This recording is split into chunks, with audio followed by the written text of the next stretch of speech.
Today's lesson is lesson 22 on comparing the size of the product to the size of its factors. We're going to do number 7 from the homework.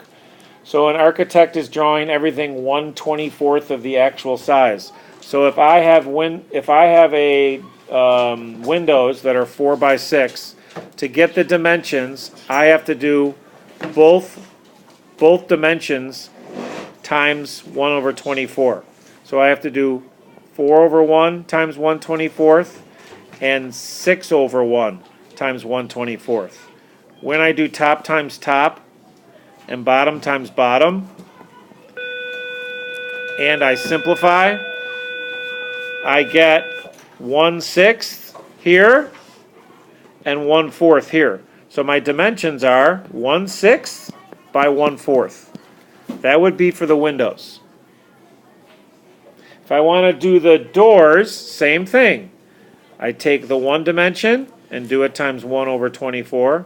I do the other dimension and do it times 1/24. Same thing. Top times top, bottom times bottom. Simplify, and I get 1/2. Top times top, bottom times bottom. Simplify, and I get 1/3. So this would be 1/2 by 1/3. If you think about it, 1/24th of the actual size is much, much, much smaller.